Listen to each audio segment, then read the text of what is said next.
Hey guys, how's it going? Hope you're doing well. My name is Crown, and today I'm going to read you some very interesting stories that I hope that you're gonna love. And now, without further ado, let's go!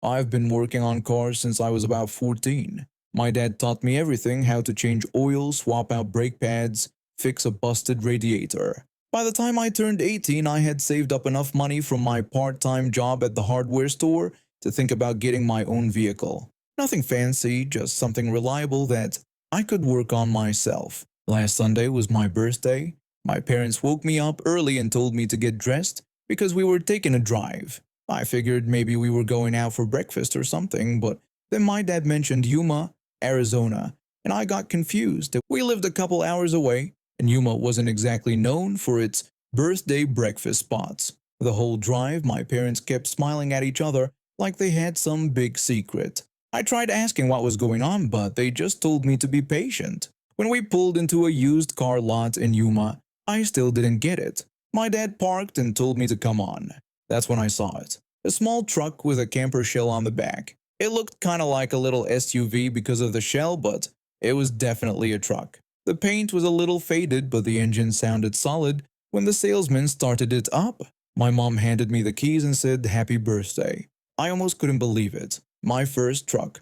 I spent the whole ride home grinning like an idiot. By Wednesday, I was already under the hood. The previous owner had mentioned the oil was due for a change, so I figured I'd knock that out before I took it anywhere far. I pulled the truck into the driveway, grabbed my oil pan and filter, and got to work. The day was hot, and I was already sweating through my shirt when the oil drain plug decided it didn't want to cooperate. I spent 20 minutes wrestling with the thing, and my patience was wearing thin. That's when I heard the gate rattle. At first I thought maybe it was the wind, but then it rattled again, harder this time. I looked up and saw a woman standing on the other side of my fence, shaking the gate like she was trying to tear it off the hinges. I called out to her and told her that this was private property. She stopped shaking the gate and looked at me. She asked if I owned that little SUV. She was pointing at my truck with the camper shell. I told her I did. She asked if I was selling it. I said no and apologized, but thanked her for asking. She said $700. I asked her what she meant. She said she would give me $700 for it. I told her I already said no. She said please, that her son needed it. She pointed to a little kid standing behind her. He looked about 6 years old and seemed completely uninterested in the whole thing. He was just staring at his shoes. I told her one more time nicely to please leave my property. She yelled at me to give it to her now and called me a stupid guinea. I froze. I'm clearly part Italian. Dark hair, olive skin, the works. And she had just thrown a racial slur at me like it was nothing. My blood went from simmering to boiling in about half a second. I asked her what she just said to me and called her a short witch. She said I heard her and told me to go back to Italy. She kept using the slur over and over while shaking the gate even harder. I could feel my hands bowling into fists. I turned around and walked back toward the house. I grabbed my baseball bat from the garage and pulled out my phone to call 911. When I came back outside, she was still at the gate, rattling it like a maniac. I shouted that I was going to go full Salieri on her if she didn't leave now. She saw the bat and her eyes went wide.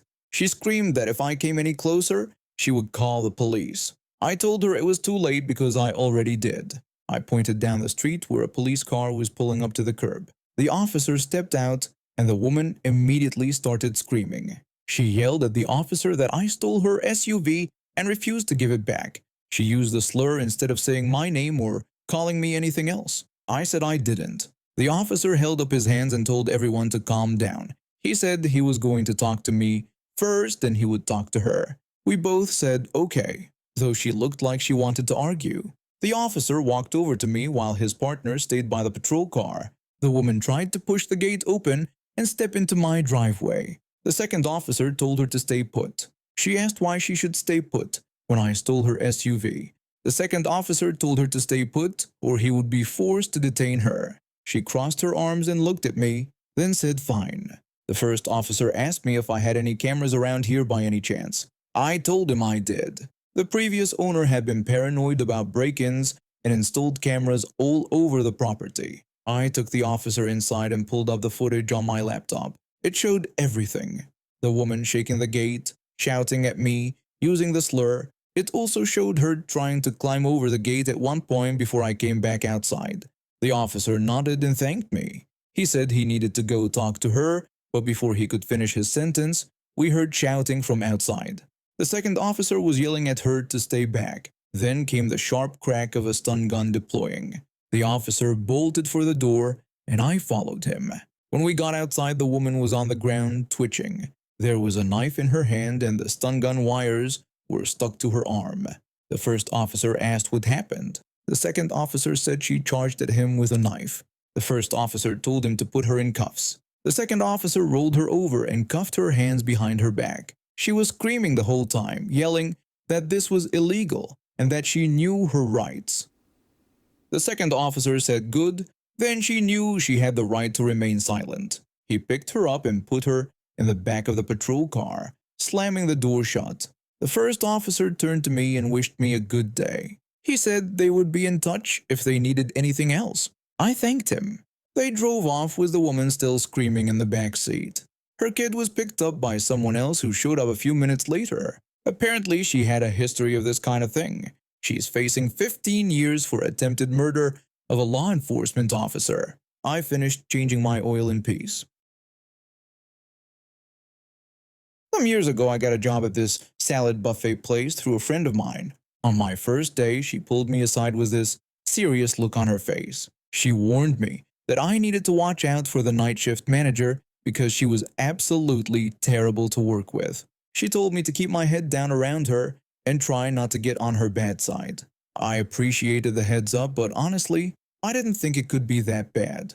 I'd worked plenty of service jobs before. How difficult could one manager really be? Turns out, very difficult. The night shift manager was absolutely horrible. She had the worst attitude I'd ever encountered in a workplace. She would scream at employees over the smallest mistakes, and she insisted everything be done her way, even when her way was completely wrong.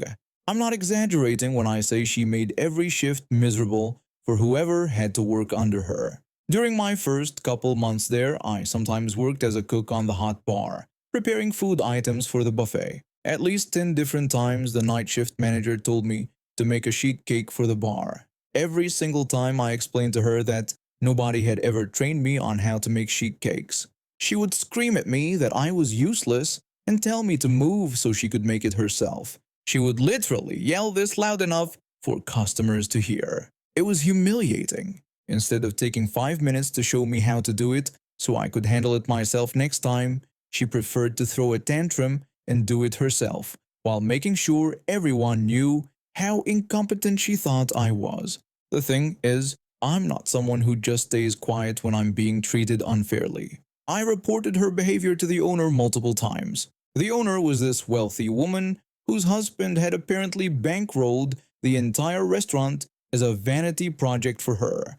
She had zero business experience and even less management skill, but she owned the place, so that's who I had to go to. At least 3 times the owner called the night shift manager into her office to reprimand her about how she was treating me. Each time the manager would act like a decent human being for maybe a week or two until things cooled down. Then she'd go right back to her horrible behavior, except worse now because she blamed me for getting her in trouble. But her awful personality wasn't even the thing that pushed me over the edge. I've dealt with terrible managers before. I know how to handle myself in those situations. What really got to me was discovering that she was stealing from us. The manager had apparently worked as a waitress before getting promoted, and I guess she missed making tips. So she developed this system where she would watch for regular customers who tipped well. Whenever they came in, she'd insist on serving them herself, even if they sat in another server's section. That was completely against company policy. Managers weren't supposed to take tables at all. When she couldn't poach high-tipping tables, she'd just steal our tips directly. I can't even count how many times I watched the table leave money on the table, walked away for literally 30 seconds to drop off dirty dishes, and came back to find the manager clearing my table. She would apologize and tell me it looked like they stiffed me then wished me better luck on the next table. Every single table she bussed for me somehow ended up leaving no tip, and she wasn't subtle about it at all. She'd come into work bragging about getting her hair done at expensive salons or showing off her fresh manicure. It made me absolutely sick. I didn't just sit there and take it though. I reported everything to the owner. I told her about the harassment, about the manager taking tables she wasn't allowed to take, and about the tip theft. The owner told me that a lot of the servers had mentioned the same things to her, but she couldn't really do anything without proof. She said she was trying to find someone to replace the night shift manager, but until she found someone, we were just stuck with her. The owner was completely useless. She'd grown up wealthy and married even wealthier, and she clearly had no idea how to actually run a business. She just shrugged off illegal behavior because addressing it would require actual work on her part. Eventually, though, the manager did get fired. I don't remember exactly what the final straw was, but one day, the owner called me into her office and asked me if I could write a statement about the things I'd seen the night shift manager doing.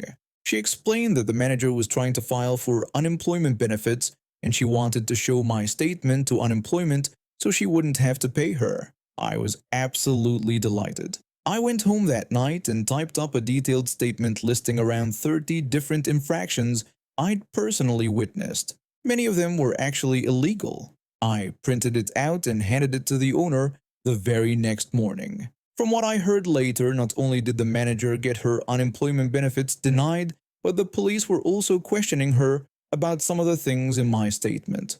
But the owner didn't deserve to feel too victorious. She was awful in her own way. She was entitled and condescending, and she treated her employees like we were beneath her. I remember one time someone asked her about Christmas bonuses. She apologized and said that they just didn't have the money to give anyone a bonus that year. The literal next day, she left for a luxury vacation somewhere tropical. When she came back, she clearly had expensive cosmetic procedures done. No money for bonuses, but plenty for plastic surgery and beach resorts. I had plenty of other reasons to hate working for her, but I'm trying not to write a novel here. The point is, I was ready to quit. Around the same time, my landlord told me he was selling the house I was renting a room in, so I needed to find somewhere else to live. My girlfriend lived out of state and we'd always talked about moving in together eventually. She had an extra bedroom. I had money saved up to rent a moving truck. Everything aligned perfectly. We decided to go for it. I booked a rental car for 2 weeks out, typed up my resignation letter, and gave the owner my 2 weeks' notice. That was far more professional courtesy than she deserved after everything she'd put me through. For my final 2 weeks, the owner decided to punish me for daring to leave. She was having serious staffing problems because word had gotten around that she was a terrible boss. New applicants weren't coming in, and current employees were jumping ship as fast as they could. So the owner scheduled me as the only server for multiple shifts. The entire floor had about 60 tables, and I'd have to cover all of them by myself. It was meant to be overwhelming and miserable. But here's the thing. It was a buffet restaurant, so serving tables was actually pretty quick and easy. Customers got their own food, so I mainly just needed to bring drinks and clear plates. I'm also genuinely good at my job, so I handled the workload just fine. The joke was on her because I made more money in those last 2 weeks than I usually made in 2 months. All those tables meant way more tips. She also didn't schedule me for any days off during those 2 weeks, though she kept the shift lengths just short enough to avoid paying overtime. I didn't mind, honestly. I've always been the type to help out with everything in a restaurant, not just my own responsibilities. I'd help prep food, clean different stations, basically whatever needed doing to keep things running smoothly. Looking back, I don't think the owner ever realized how much I actually did to keep her restaurant functioning. At least, I hope she wasn't dumb enough to treat someone who was holding her business together the way she treated me. But knowing her, maybe she was that clueless. When I was reviewing my schedule for those final 2 weeks, I noticed something interesting.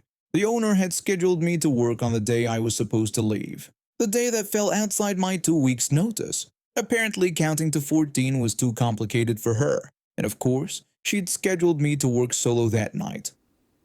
When my shift was supposed to start, I was already 5 hours outside town driving toward my new life. Right on schedule, my phone started ringing. I let it go to voicemail 3 times, then finally answered on the fourth call. I said hello, and the owner immediately demanded to know where I was. She yelled that my shift had started 15 minutes ago and she needed me there right now. I asked her if she'd scheduled me for today because I thought I told her 2 weeks ago that I was quitting. She insisted that my last day was tomorrow, not today. I could hear panic creeping into her voice.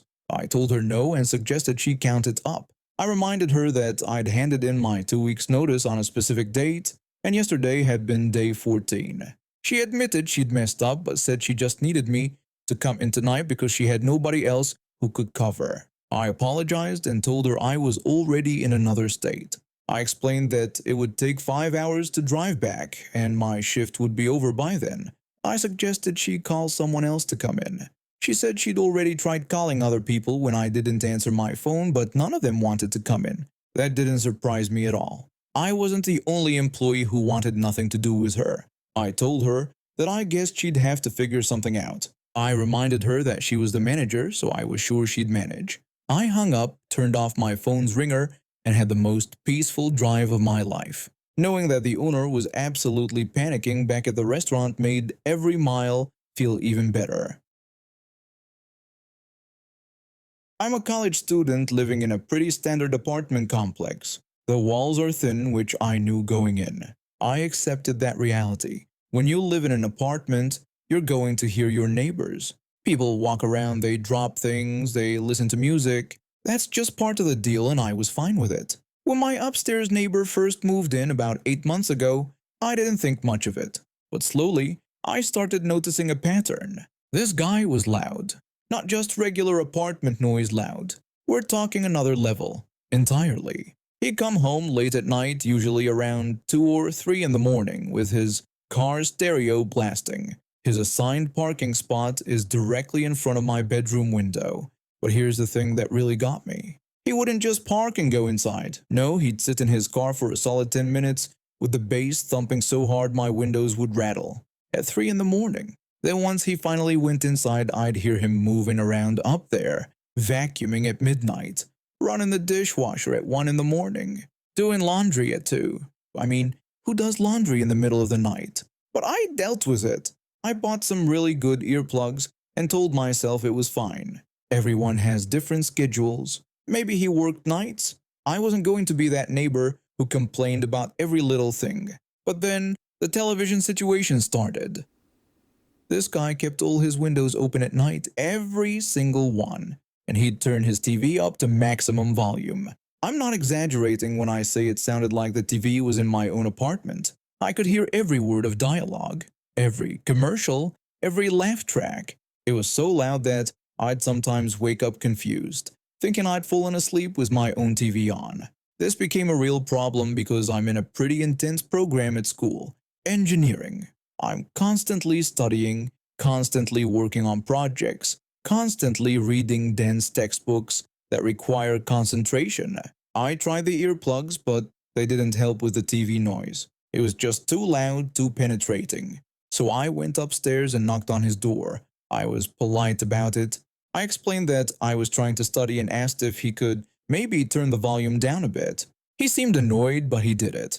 A few days later, same thing. TV blasting through my ceiling. So I went up again. And again he turned it down. This happened maybe 4 or 5 times over a couple of weeks. Each time I'd remind him politely that our lease specifies quiet hours from 10 p.m. until 8 a.m. Each time he'd act put out but comply. Then one night I went up there and I could tell he was just done with me. I asked him to turn it down and he rolled his eyes so hard I thought they might fall out of his head. But he shut the door without saying anything. The TV stayed loud. I filed a noise complaint with the leasing office. They said they'd look into it. Nothing changed. The TV kept blasting. If anything, I think it got louder. Like he was doing it on purpose now. Finals week arrived and I was drowning in stress. I had a huge exam coming up that was worth 40% of my grade. I needed to ace this thing to maintain my grade point average.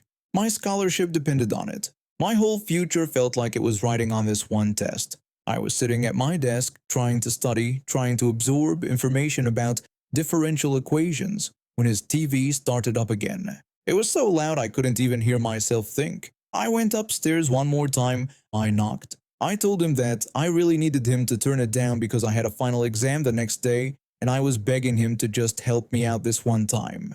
He looked me dead in the eye and shut the door in my face. The TV got even louder. I stood there in his hallway and I genuinely felt like crying. I was exhausted, stressed, and desperate.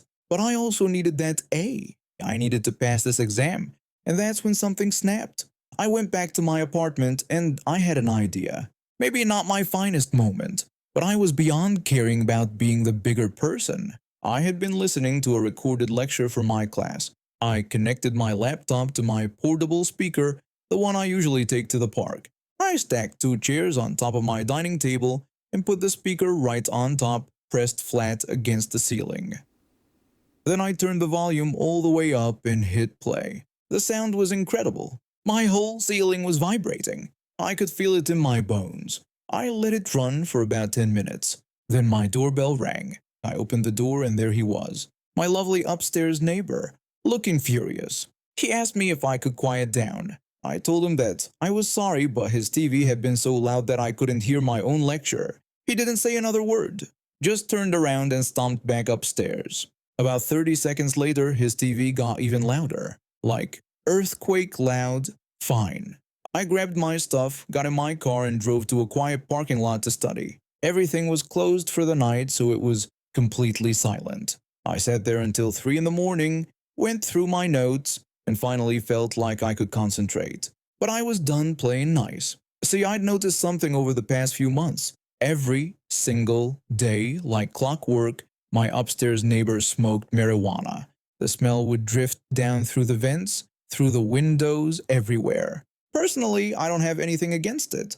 I've enjoyed it myself on occasion, but I'm paranoid about breaking lease rules, so I never do it on the property. Our lease is very specific.